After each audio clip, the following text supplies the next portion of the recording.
আমি দলের নেত্রী, আমাদের অনারেবল চিফ মিনিস্টার, দলের সুপ্রিমো মমতা বন্দ্যোপাধ্যায়কে আমি ধন্যবাদ দিচ্ছি, আন্তরিক ধন্যবাদ দিচ্ছি।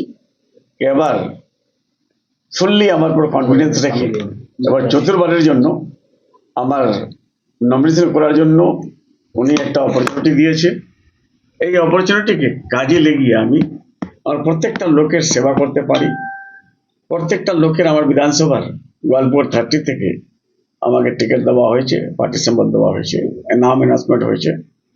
আর সব আমার গোয়ালপুরবাসী থেকে আরম্ভ করে পুরো জেলার লোক খুশি। আজকে 294টা সিটের মধ্যে 291টা সিট উনি ঘোষণা করেছেন। আর আমরা সবাই একটাই লক্ষণ, আমাদের এই চতুর্থবারের জন্য আমরা কি করে আমাদের মাননীয় মুখ্যমন্ত্রী মমতা বন্দ্যোপাধ্যায়কে আবার মুখ্যমন্ত্রী আমরা করি, এটাই আমাদের চিন্তা। আমরা সবাই মিলে জিতে এখান থেকে গিয়ে ওনাকে আমরা চিফ মিনিস্টার। গতবার বলছিলাম, গতবারে বিধানসভা 21 বিধানসভা আপনার একটা মার্জিন ছিল 74,000, সেই মার্জিনটির ব্যাপারে কি বলবেন? এবার কি এই 74,000 মার্জিনে জিতেছিলাম। 78,000 ভোট আমার এডুকেশনে দিয়ে দিয়েছে, 17,000 ভোট ডিলিট করে দিয়েছে। তারপরে এবার এডুকেশনে শুনলাম কিছু কিছু ভোট ডিলিট হচ্ছে। আমি ঠিক জানি না, আমার ভোটটা নিজেই, আমার নিজের ভোটটাই এডুকেশনে আছে, যার জন্য আমার পর দল বিশ্বাস করে, দল কনফিডেন্স রাখতে পারে, যেটা আমার রাইট, আমার ফান্ডামেন্টাল রাইট ভোট দেওয়ার। ওটাতে যেখানে আমরা এমএলএ মন্ত্রী যারা, তাদের সাইডে একটা স্টার দেওয়া থাকে, ওর হিয়ারিংও হয় না। আমি হিয়ারিং দেওয়ার সত্ত্বেও আমার নামটা এবার ফ্রেশ ভোটার লিস্টে না এসে 78,000 এর মধ্যে আমারও নামটা আছে অ্যাডজুডিকেটেড, যার জন্য আমি অনেক কষ্ট পেয়েছি। I became so hurt and shocked and pained. কেন? আজকে জ্ঞানেশজি উনিও তো একটা আধিকারিক, উনার নামটা যদি অ্যাডজুডিকেটেড থাকতো তাহলে উনার রেসপেক্টটা শেষ হতো না, উনার ডিসঅনার হতো না। একটা মন্ত্রীকে এরকম করে হ্যাকেল করা, একটা এমআইসি কে হ্যাকেল করা, একটা এমএলএ কে হ্যাকেল করা, এটা স্বাধীনতার এগেনস্টে, এটা আমাদের কনস্টিটিউশনের এগেনস্টে। যারা যারা ভোট নেবে তাদের নাম যদি এডুকেশনে দেয়, আমাদের জেনারেল পাবলিক গুলো কত শকড হবে, পেইন্ড হবে। তো আমি ধন্যবাদ দিচ্ছি যে কমপক্ষে আমি আমার মাননীয় মুখ্যমন্ত্রী মমতা বন্দ্যোপাধ্যায়কে, উনি যদি সুপ্রিম কোর্ট না যেতেন, আজকে আমারও নামটা কেটে ফেলে দিত, আমিও ইলেকশন ফাইট করার মতো জায়গায় থাকতে পারতাম না। উনি যেহেতু সুপ্রিম কোর্ট গেছিলেন, ওখানে CGI, chief justice of India, honourable supreme court, উনার আদিনে আজকে এটা স্ক্রুটনি হচ্ছে, বিচারহীন আছে, সবকটা স্ক্রুটনি হচ্ছে। আমরা আশাবাদী ফুললি সুপ্রিম কোর্ট একটা আমাদেরকে জাস্টিস দিবে। যখন জাস্টিস কোনো জায়গায় পাওয়া যায় না, তাহলে তখন লোক কোর্টের কাছে যায়, কোর্টের দরজা খটখটায়। আর আমাদের লোয়ার কোর্ট থেকে আরম্ভ করে হাইকোর্ট, হাইকোর্ট থেকে আরম্ভ করে সুপ্রিম কোর্ট, আমরা ফুললি স্যাটিসফাইড। অ্যান্ড আমাদের বিশ্বাস সুপ্রিম কোর্ট আর অনারেবল জাজরা আমাদেরকে জাস্টিস দিবে। আর এডজুডিকেটর থাকবে না, বিচারিত থাকবে না, অনেকগুলো নাম আসবে, আমি আশাবাদী। তারপরে দেখা যাবে মাঠে যখন বিজেপি পারে না মাঠে লড়াই করতে, ঘাটে লড়াই করতে, তখন ওরা কৌশল আপনায়। কিরকম কৌশল? কে আমি অবাক হয়ে গেলাম, আনম্যাপ ভোট আমাদের 3210টা, টোটাল ভোট আমাদের 2,48,320, 2,48,320। ওর মধ্যে 17,000 বাতিল হয়ে গেল, বা ডেড হয়ে গেল, বা আপনার ডাবলিং হয়ে গেল। আমরা মেনে নিলাম 17,000-কে। 17,000 মাইনাস 2,48,000 বাতিল কত? 2,30,000। এই 2,30,000 এর মধ্যে আনম্যাপ কত? 3210টা। কিন্তু আমরা নোটিশ পাচ্ছি কতগুলো? 99,000 আমরা নোটিশ পালাম। নোটিশ পাওয়ার পরও আমি অবাক হয়ে গেলাম। নোটিশ পাওয়ার পরও আমরা দেখলাম যে ভাই, আমরা ফুললি সবাইকে সহযোগিতা করলাম, হিয়ারিং করালাম। হিয়ারিং করার পর এবার দেখছি কি যখন এই হিয়ারিং শেষ হচ্ছে, এবার লজিক্যাল ডিসক্রিপেন্সির নামে 96,000 পাঠিয়ে দিল। তো যখন ম্যাপ আছে তো হিয়ারিং কেন হলো? যখন ম্যাপ আছে লজিক্যাল ডিসক্রিপেন্সি কেন হলো? ঠিক আছে, লজিক্যাল ডিসক্রিপেন্সি আমরা করে দিলাম, দেওয়ার পর 10:30টায় শেষ হচ্ছে। আবার 10:30টার পরেই অ্যাপসগুলোতে আপনার মোবাইল অ্যাপসে ওর নাম ভরভর করে চলে আসছে, 78,000 চলে আসলো, ওর মধ্যে আমারও নামটা। এর মানে এরা চাচ্ছে আমি 74,000 ভোটে জিতেছিলাম, 78,000 ভোট যদি আমরা ইনভ্যালিড করে দিই আমরা সিটটা পেয়ে যাব। একটা সিট আমার মনে আছে, যখন আমি অবজারভার ছিলাম 2019 থেকে 2021, মালদাতে একটা সিট ছিল সূর্যাপুরে হাইয়েস্ট ভোট আমাদের গনি সাহেব পেয়েছিল 1,31,000। ওখানে 1,31,000 ভোট থেকে জিতেছিল, আর ওখানে কেড়ে নিয়েছে কত? 1,34,000। মানে যেখানে যেখানে সিট আমাদের উইনিং, সেখানকার উইনিং ভোটটা ওটা মার্জিন করে বেশি কেটে নিয়েছে বন্দ্যোপাধ্যায়কে। ওনার ইন্টারফারেন্সে আজকে অ্যাডজুডিকেশন হচ্ছে। অ্যাডজুডিকেশন পরে যদি কোনো ভোট বাতিল হয়ে যায়, এবার অ্যাপিলে যাওয়ার জন্য আমাদের মাননীয় প্রধানমন্ত্রী, আমরা মাথা নিচু করে আমি সালাম জানাচ্ছি, নমস্কার জানাচ্ছি যে আজকে উনি যদি ধর্নাতে না বসতেন অ্যাপিলটা আমাদের করার সুযোগ আমরা পাতাম না, ট্রাইব্যুনালে যাওয়ার সুযোগ। একটা বিষয় বলবো, ড্রাফট রোলে যারা এসছে তারা প্রত্যেকেই ভারতীয় নাগরিক, ভারতীয় ভোটার। এটা নির্বাচন কমিশনের যিনি হচ্ছেন চিফ আছেন দিল্লিতে, তিনি বলে দিয়েছিলেন, জ্ঞানেশ কুমার। তিনি লজিক্যাল ডিসক্রিপেন্সি করলেন রাতারাতি, রাত্রি 12টার মধ্যে কোথাও 78, কোথাও 90। ওনার একটা আছে, অমিত শাহ আর মোদি, এই দুজনের কথা অনুযায়ী উনি চলেন।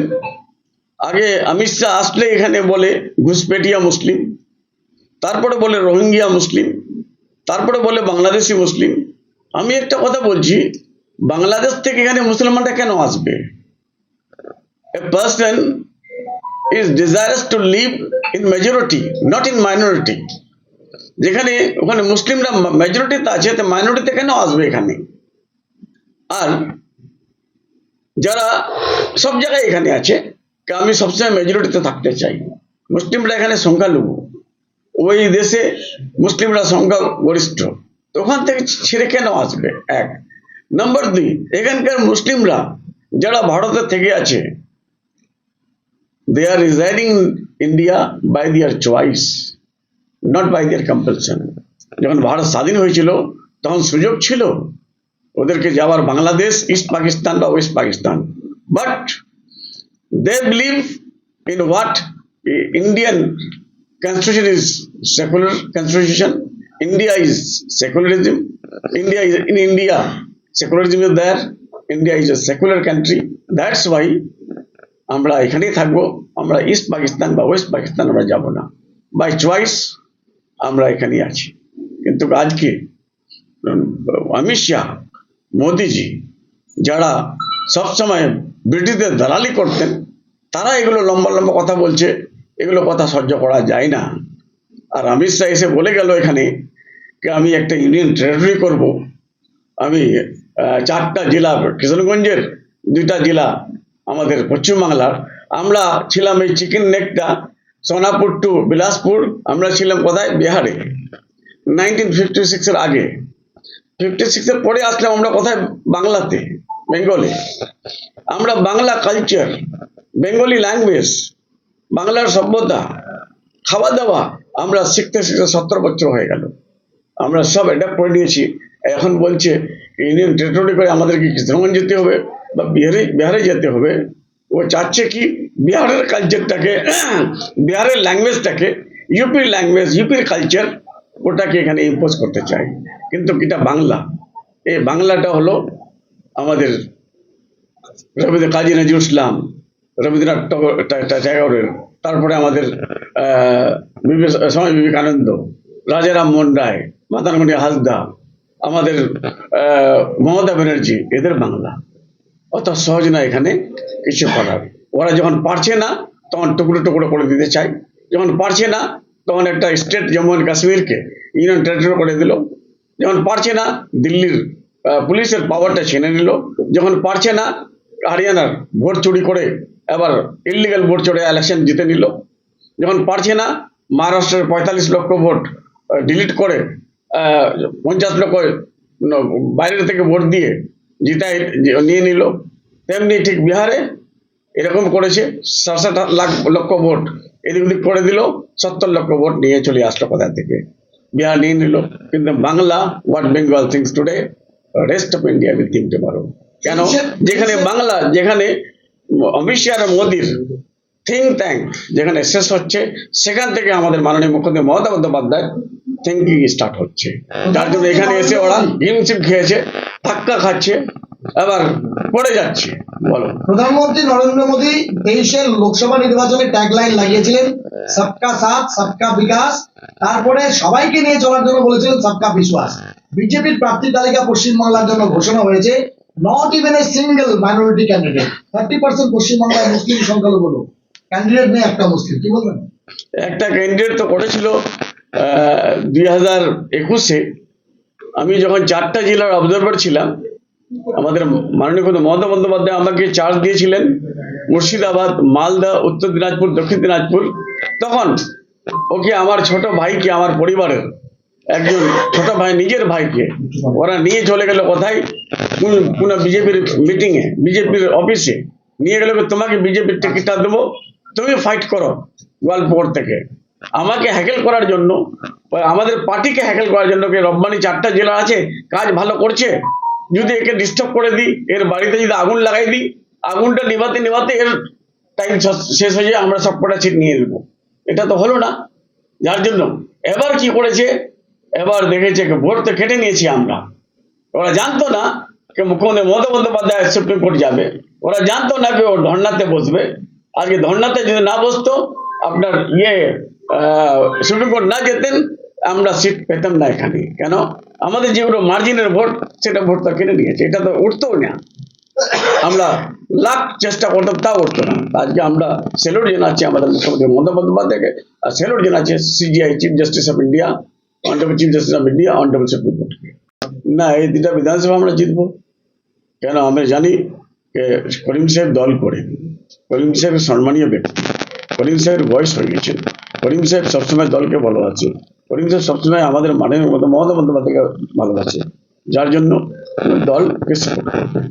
আর নেতাই বসছে ওখানে আমাদের দলের প্রেসিডেন্ট, ব্লক প্রেসিডেন্ট, ওনাকে, উনি ডিজার্ভিং, তার জন্য ওনাকে প্রার্থী করা হয়েছে পূর্ত কর্মাধ্যক্ষ জেলা পরিষদের, যার জন্য প্রার্থী করা হয়েছে। প্রসঙ্গ কালিয়াগঞ্জ, করবেন হচ্ছে করণদিঘি, সেক্ষেত্রে গৌতম পালের বিরুদ্ধে একটা মানে অ্যান্টি ইনকামবেন্সি ফ্যাক্টর কাজ করছিল, পোস্টার করেছিল যে তাকে প্রার্থী না করা হোক, কিন্তু দল তার উপরে ভরসা রাখলো। কি বলবেন? না, অনেকগুলো প্রার্থী যারা টিকিট পাওয়ার যোগ্য নাই, যারা টিকিট পাওয়ার জন্য চেষ্টা করে, তারা এগুলো কাণ্ড করে বেড়ায়।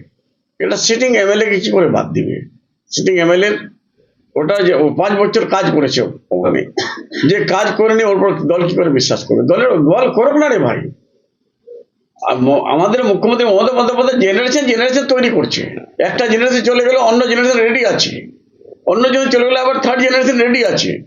সেক্ষেত্রে একটা বিষয় আপনি যে লজিকটা বললেন যে সিটিং MLA, এখনো আব্দুল সাহেব আমাদের, হ্যাঁ, 11 বারের MLA, হ্যাঁ, উনি তো 1 মাস আগে বলেছিলেন যে ইসলামপুরটা আমার, আমি টিকিট পাবো, এই আশাটা উনি ব্যক্ত করেছিলেন মিডিয়াতে। তো হয়তো দলের মধ্যে একটা ক্রাইটেরিয়া আছে, বয়সটা বেশি আছে, 86 ইয়ার্স, কত বয়স ওনার, ওই রকম আছে, 80-র উপরে হবে। তো এটাও হতে পারে একটা ক্রাইটেরিয়া। আর উনি তো এখনো কিছু বলেননি। উনি কেন কি, আমরা জানি কি উনি আমাদের মুখ্যমন্ত্রী মমতা বন্দ্যোপাধ্যায়কে অনেক ভালোবাসেন, আর মমতা বন্দ্যোপাধ্যায় সবসময় ওনাকে শ্রদ্ধা করেন, আমাদের মুখ্যমন্ত্রী সবসময় শ্রদ্ধা করেন। যদি ইসলামপুরের বিধায়ক তিনি নির্দলে হোক বা কোন দলের সিম্বলে যদি দাঁড়িয়ে পড়েন, সেই ক্ষেত্রে ইসলামপুরের সমীকরণটা কেমন হবে বলে মনে হয়? আমি আপনাকে এটা ক্লিয়ার করে দিচ্ছি, এখন উনি নির্দলে যাবেন না, অন্য দলে যাবেন না, উনি আমাদের দলে থাকবেন। আমাদের মাননীয় মমতা বন্দ্যোপাধ্যায়কে উনি বিশ্বাস করেন। আর সব থেকে বড় ব্যাপার, আমাদের মুখ্যমন্ত্রী যখন টিকিটগুলো ঘোষণা করছিলেন, তখন একটা কথা বলেছিলেন যে অনেকগুলো বিধায়ককে আমি টিকিট দিতে পারিনি, কিন্তু ওদেরকে আমি ফেলে দিইনি, ওনাদের জন্য জায়গা রেডি আছে। আর বিধায়ক থেকে বড় জায়গা আছে, ভালো জায়গা আছে, যার জন্য হয়তো ওনাকে কোনো ভালো জায়গায় রাখবে। যেরকম কানাল আগরওয়াল সাহেব, উনি এমপিতে হেরে গেছিলেন, জেলা প্রেসিডেন্ট করা হয়েছিল, HRBCর ভাইস চেয়ারম্যান করা হয়েছিল। এটা হয়।